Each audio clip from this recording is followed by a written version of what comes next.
네, 주말반 담당하고 있는 장현준 선생님입니다. 반갑습니다. 대성을 일단 들어오셨는데 알고 들어가신 거 맞으시죠? 아이들이. 그렇죠?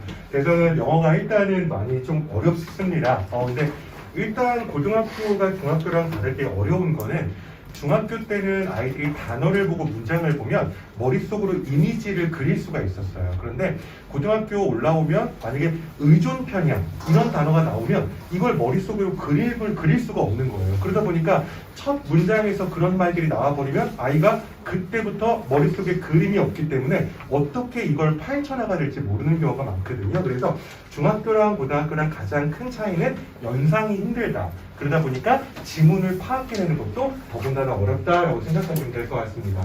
자, 대성고 시험 범위가 일단은 교과서는 2개 단원입니다. 교과서는 그냥 모양이에요. 그래서 교과서는 학원에서 할 때도 거의 한 주에 그냥 다 쳐버립니다.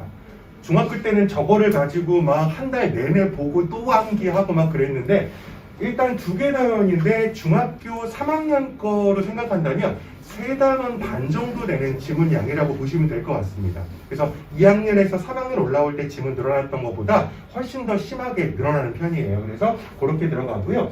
모의고사가 3회분이라 그랬는데 이제 모의고사에서 독해 지문을 25지문이 있습니다. 그 중에서 대성에서는 이제 너무 쉬운 부분들은 다 커팅하고요. 한 모의고사당 16지문 이렇게 해서 뺀다고 생각하시면 될 것 같아요. 그래서 이제 3회분.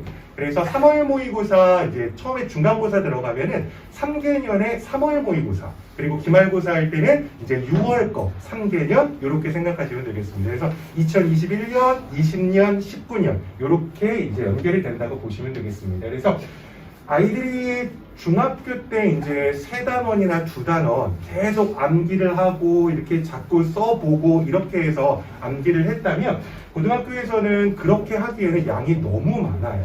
그리고 모의고사가 들어갔다는 게 어떤 의미가 되냐면 중학교 때 한 단원에 대해서 1단원은 이런 내용의 흐름이었고 2단원은 이런 내용의 흐름이었으니까 내가 조금 못해도 그거 그랬으니까 보통 연계가 이렇게 되겠지 생각을 하는데 지금 48지문이에요. 48개의 개별적인 주제를 가지고 있는 지문들이 나옵니다. 그런데 영어 공부하는 게 아니죠. 그렇죠? 그러다 보니까 처음에 시작할 때 했던 지문이 시험 거의 임박해서는 머릿속에 기억이 나지를 않는 경우가 있어요. 그렇다고 해서 다시 봐야 되는데 다시 볼 시간은 없어요. 그래서 대성에서 일단 영어가 악명이 높다라는 거는 범위가 너무 많습니다. 지금 1학년은 이런데 2학년이 가면은 5개년으로 늘어나요. 5개년에서 6개년으로. 그러다 보니까 아이들이 한 번을 제대로 소화하기도 되게 힘듭니다. 그러면 기본적으로 시험 대비를 준비해서 공부해가지고 만드는 게 아니라 니는 이미 다 만들어졌지. 자, 이제는 고등학교에서 테스트 좀 해볼까? 이런 느낌이라고 생각하시면 돼요. 그래서 고등학교에 들어가서 대성에서 영어를 어떻게 배운다라는 느낌이 아니에요. 본인이 여태까지 했던 거 잘 구축을 했는지 그거에 대한 평가라고 보시면 될 것 같습니다. 그래서 학원에서도 다른 학교랑은 조금 다른 편이에요. 대성을 맡고 있는 경우에서는 다른 학교는 이제 암기도 시키고 평가도 계속해서 하게 됩니다. 그런데 범위 양이 너무 많다 보니까 평가하는 것도 상당히 버거워요. 그리고 아이들이 과제를 바로바로 해와야 되는데 본인들도 그거 양에 치여가지고 못하는 경우가 되게 많습니다. 그래서 본인이 대성을 이렇게 어렵다는 걸 알고 들어갔어도 막상 시험 대비에 들어가서 접하게 되면 너무 다른데? 그리고 중학교 때는 최상위권 친구들도 암기를 하니까 암기하던 패턴을 못 버리는 경우가 되게 많아요. 근데 이 많은 지문을 암기가 아예 안 되거든요. 그래서 한 번 볼 때 분석하면서 꼼꼼히 봐야 되고 그리고 한 지문 볼 때마다 주제가 뭐였구나, 얘기를 해주는 게 뭐였구나를 바로바로 분석하고 캐치를 하지 않으면 나중에 다시 봐야지 그게 절대 안 되는 학교다라고 생각하시면 될 것 같습니다. 자, 그래서 객관식은 35문장이 시험에 구성이 됩니다. 주관식이 없고 서술형이 없다라는 건 그만큼 많은 양을 다루겠다라는 거예요. 그래서 한 번 볼 때 본인이 제대로 보지 않으면 정말 보기 힘들게 되고요. 교과서 30%에 모의고사가 40%입니다. 아이들이 중학교 때는 교과서 막 잡고 있었는데 고등학교에서도 이게 정교재니까 잡고 있어야지 했다가 30점 맞아요. 그래서 모의고사 비중이 더 크고요. 그리고 대성도 1학년이 가장 힘든 건 외부 지문의 퍼센트가 높습니다. 자, 외부 지문 같은 경우에는 아이들이 처음 보는 지문이죠. 그런데 배점이 높아서 이게 이제 거의 끝에 쪽에 나와요. 35문제 중에서 27번 정도쯤 되면 나오기 시작을 합니다. 그런데 레벨이 고등학교 3학년 정도 수준이에요. 그러다 보니까 아까 이제 영어가 어려운 이유가 이미지가 안 떠오른다 그랬잖아요. 3학년 지문은 특히나 더 그렇고 추상적입니다. 그래서 이게 대체 무슨 소리를 하는 거지? 시간이 많아도 분석해서 하기 힘든데 27번까지 전전긍긍하고 풀다가 28번부터 외부 지문 딱 만나면 거기서부터 아이 모르겠다 찍자 하고 찍어버려요. 그래서 작년에 이제 가르치던 친구 중에서 중학교 때 정말 잘하던 친구였어요. 그 친구도 이제 암기를 열심히 해가지고 풀던 친구였는데 그 친구가 외부 지문에 특히나 약했어요. 그러니까 평소에 이제 지문 공부를 많이 안 한 거죠. 독해를 스스로가 많이 안 했죠. 그래서 이 친구가 점수를 받았는데 딱 70 맞았어요. 그래서 너 진짜 열심히 했잖아. 왜 그 점수야? 준비했던 거에서 하나 틀렸고요. 외부 지문 싹 다 틀렸어요. 그러니까 본인도 너무 억울한 거예요. 이렇게까지 나올지는 몰랐는데 정말 그 점수가 나와버립니다. 그러다 보니까 본인이 평소에 지문 공부를 많이 하지 않으면 대성에서는 정말 답이 없어요. 근데 내가 이러니까 남들도 그렇겠지? 아니에요. 대성은 작정하고 가는 아이들이 많아요. 그래서 영어 상위권이 정말 많이 포진되어 있습니다. 그런 친구들은 중학교 때 많이 만들어 왔겠죠? 그래서 그런 친구들이 많다 보니까 학교에서는 자꾸 어렵게 내기 시작을 합니다. 걔네들의 1등급, 2등급을 가려줘야 되기 때문에. 그래서 이제 본인이 이제 약했다면 정말 그거는 스스로가 채우는 수밖에 없어요. 자, 그리고 대성이 예전에는 문법이 정말로 셌습니다. 그래서 5개의 선지 중에서 자, 맞는 거를 모두 고르시오. 막 이렇게 나와요. 그래서 뭐 맞는 거 5개, 맞는 거 4개, 맞는 거 0개 이런 식으로 들어갔었는데 그래서 정말 힘들었었는데 최근에는 이제 자사고에서 끝나고서 일반고로 전향되면서 아이들이 많은 지문에 대해서 이해력이 부족한 친구들이 되게 많아요. 그래서 이 지문을 얘가 정말 제대로 읽었는지 그래서 그 문장을 보면서 단어를 하나씩 싹싹 바꿔놓습니다. 단어를 바꾸면 얘가 이걸 제대로 이해하지 못했으면 이 바뀐 단어에 대해서 캐치를 못하는 경우가 많아요. 그리고 어휘 자체가 어렵기 때문에 이게 이 의미로 바뀐 게 맞나? 그런 생각. 그리고 아까 지문이 많다 그랬죠. 이걸 내가 봤던 단어인가? 이런 생각이 들어요. 그러다 보니까 양으로 일단 승부를 하면서 아이들이 내용 파악 잘했는지 어휘에 대해서 묻는 부분이 많이 늘어났다 생각하시면 될 것 같습니다. 그래서 전체 지문 중에서 어휘 문제 8문제 정도로 늘어났고요. 자, 근데 어법은 예전보다 많이 줄었습니다. 예전에 3분의 1이 다 어법이었어요. 왜 그러냐면 대성고에 상위권이 많았어요. 예전에 자사고였을 때는 1등급이 대성고에서 120명이 1등급이었어요. 그러니까 애들 자체가 그만큼 레벨이 높았거든요. 그래서 그런 아이들을 하다 보니까 얘네들을 가를 수 있는 것이 문법밖에 없었던 거예요. 내용은 딱 보면 어휘가 되니까 보통 다 맞아요. 그래서 내용을 정말 디테일하게 한번 가보자. 그래서 어법으로 했는데 자, 어법 문제는 그렇다고 해서 너무 어렵게 나오냐? 그렇지도 않아요. 보면은 일반고에서 할 수 있는 그 정도의 어법 수준입니다. 근데 아이들 자체들이 그걸 연습을 안 해봤기 때문에 쉬운 거를 낸다고 해도 어법이야? 그러면 일단 가슴이 한번 멈추기 시작해요. 이거 어떻게 해야 되지? 하나만 해결해서 맞추면 되는 게 아니라 1, 2, 3, 4, 5번을 보고서 얘네들이 맞는지 틀린지를 다 결정을 해줘야 돼요. 그러다 보니까 그거 하다 보면 고민을 자꾸 머리를 쥐어뜯으면서 했어요. 그래서 어렵게 넘어왔는데 27번부터 외부 지문 딱 나오니까 아이고 나는 모르겠네 하고 접어버려요. 그런 경우가 많습니다. 그래서 대성은 멘탈도 정말 중요하다 생각하셔야 될 것 같아요. 빈칸 추론과 순서 배열입니다. 학생들이 모의고사 보면서 제일 어려워하는 파트고요. 영어를 정복하면서 제일 마지막에 정복되는 것도 빈칸 추론이에요. 주제, 요지, 제목 다 찾고 순서까지 잘 리드미컬하게 썼는데 거기서 핵심 포인트인 빈칸 못 찾는 경우가 많습니다. 근데 배웠던 지문이면 당연히 빈칸 잘 찾지요. 약간의 변형은 다 됩니다. 그대로 안 나와요. 다 변형돼요. 그대로 되는데 처음 보는 외부 지문에서 제일 어렵다라는 빈칸 추론과 순서 배열이 나오면 여기는 정말 답이 없게 됩니다. 그래서 학원에서는 이제 지문을 저희가 아까 공부를 시켜야 되는 것도 상당히 많았죠. 근데 외부 지문을 또 시험 대비할 때 체크를 안 하면 아이들이 그 감이 또 잃어요. 그래서 작년 같은 경우에는 이제 수업을 하면서 마지막 30분은 고등학교 3학년 거 수능 특강 이제 이런 것들 가져와가지고 그때 4개씩 바로바로 풀리고 맞추고 설명해주고 이런 거를 했었거든요. 그나마 상위권 친구들은 그걸 받아먹어요. 그런데 중이나 중하위권 친구들 같은 경우에는 지금 시험 범위도 너무 많아서 미치겠는데 그것까지 주시면 저희는 어떻게 합니까? 이래버려요. 그래서 거기서 오는 어려움들도 상당히 크다라고 생각하시면 될 것 같습니다.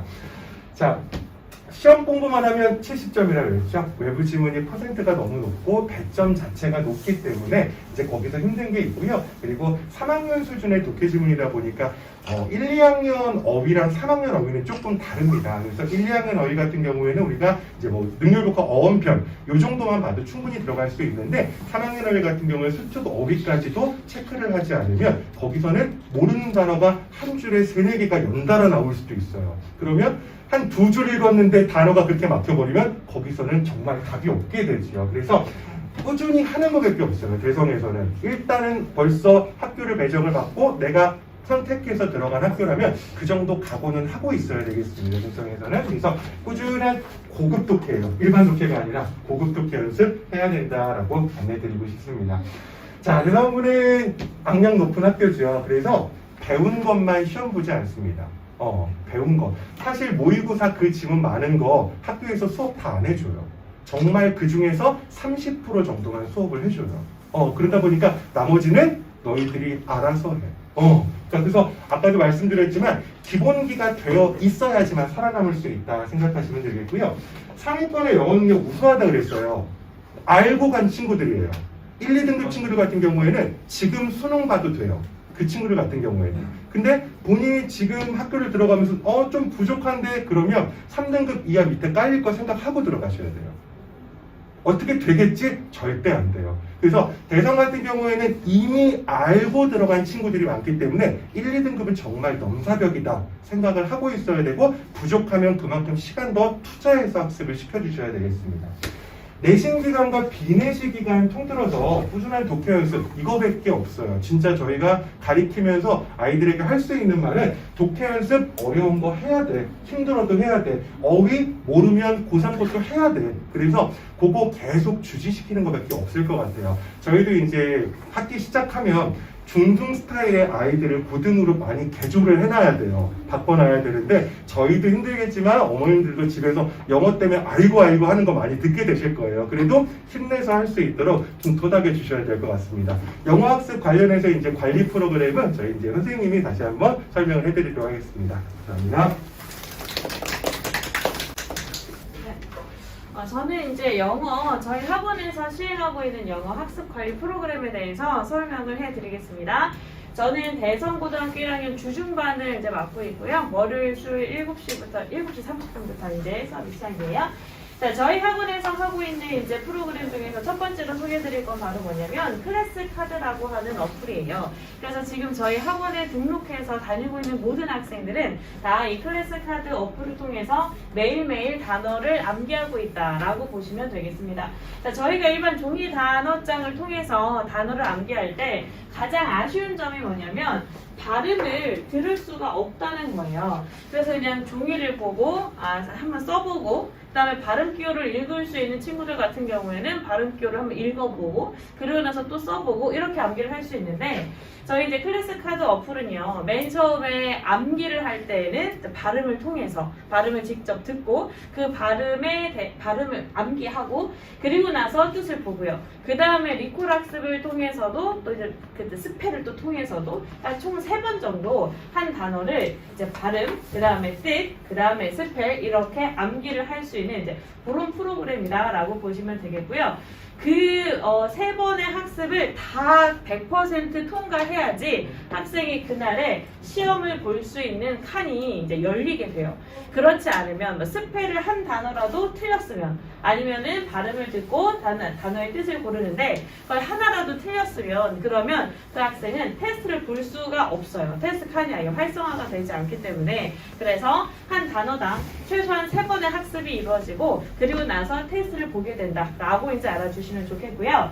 이 클래스 카드를 통한 단어는 매일매일 이루어지게 됩니다. 보통 학원에 일주일에 2번 정도 오지만 이 클래스 카드 학습은 집에서 매일매일 이루어져요. 그리고 제가 밤 11시쯤에 이제 확인을 합니다. 그럼 확인을 해서 안 되어 있으면 그 학생에게 전화를 걸어요. 학생이 전화를 받으면 선생님 저 지금 수학 학원이 늦게 끝나가지고요. 제가 12시 전까지 할게요. 아니 오늘 진짜 새벽 1시가 돼도 꼭 하고 잘게요. 이렇게 이야기하는 친구들이 있어요. 그럼 제가 그 친구들은 기다려줘요. 새벽 1시가 돼도 2시가 돼도 정말 다 했는지 확인을 하기 위해서. 근데 학생에게 전화를 했는데 학생이 전화를 안 받아요. 그럼 이제 저는 이 학생이 맨날 단어 학습을 하도록 도와줘야 되기 때문에 어쩔 수 없이 부모님에게 연락을 드리게 돼요. 그래서 그 시간에 이제 부모님들께서 전화를 받으시거나 카톡을 받으시면 되게 이제 저는 기분이 나빠하실 줄 알았는데 그렇지 않으시고 알겠습니다. 내일 우리 이제 아이 보고 꼭 하라고 말을 할게요. 이렇게 말씀을 해 주시더라고요. 그래서 근데 지금 이제 학생이 매일매일 단어를 암기하는 습관이 들기 전까지는 제가 학생도 조금 많이 괴롭힐 거고요. 그 다음에 새벽이 돼도 어머니들에게도 막 전화를 하고 카톡을 보내면서 좀 많이 괴롭힐 수도 있어요. 어머니들 그런 것 좀 조금 양해를 해주시기 부탁드리고, 그 다음에 이제 두 번째 저희 이제 관리 프로그램은요, 오답 노트 프로그램이에요. 그래서 저희 지금 학원에 재원 중인 모든 학생들은 이제 1350제 모의고사라는 책을 사면서 함께 이 오답 노트 혹은 선생님들마다 뭐 구문 노트 혹은 워크북 이렇게 부르시는 별명이 다양한데 그것을 다 한 권 혹은 2권씩 받게 돼요. 그래서 거기에서 이제 단어, 유의어, 반의어를 본인이 스스로 찾아서 적게 되어 있고, 그 다음에 본인이 좀 어려워했었던 구문 적어서 이 분석을 하는 연습을 하게 되어 있는데, 이 오답 노트는 보통 저는 이제 2권을 사서 아이들과 수업 시간마다 교환을 해요. 너 내가 지난 시간에 숙제로 낸 구문 분석했니? 그럼 그가 날 주고, 그 다음에 너가 지난 시간에 해서 나에게 내준 이 구문 노트 내가 다시 돌려줄게. 그래서 학생들이 이제 학원에 오면은 저랑 이렇게 노트를 교환하게 되는 거예요. 그래서 저는 학생들의 노트를 모아서 집에 가서 자세하게 첨삭을 하죠.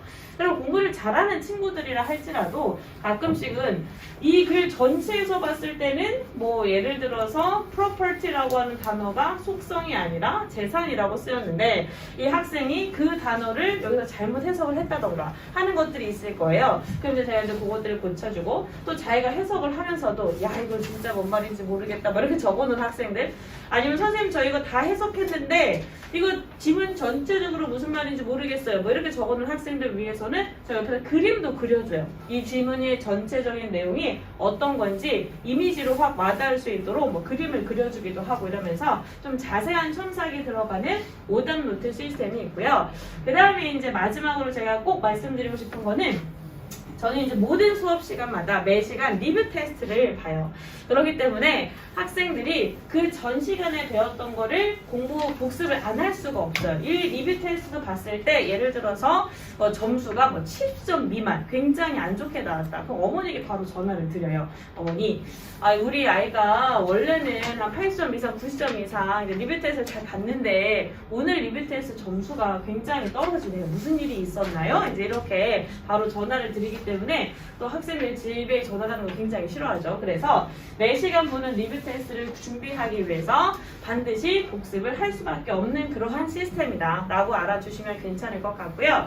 그 다음에 어머님들께서 매일 학원에 전화하시기도 좀 그렇잖아요. 우리 아이가 학원에서 공부는 잘 따라가고 있는 건가, 배운 거를 잘 이해하고 있는 건가, 매번 감시할 수도 없고 선생님께 매번 전화를 좀 이렇게 하실 수도 좀 없는 그런 상황이시라면 이제 아이에게 물어보시면 돼요. 너 오늘 학원 갔다 왔는데 학원에서 본 리뷰 테스트 어디니? 그래서 엄마가 좀 한번 볼게. 그러면 아이 학생이 리뷰 테스트를 얼마나 이제 잘 준비를 했는지, 얼마나 잘 맞았는지 이제 그걸 어머니들께서 직접 확인하실 수 있으니까 이 리뷰 테스트를 통해서 아이들이 학원에서 어떻게 공부하고 있는지를 확인하시면 괜찮을 것 같아요. 네.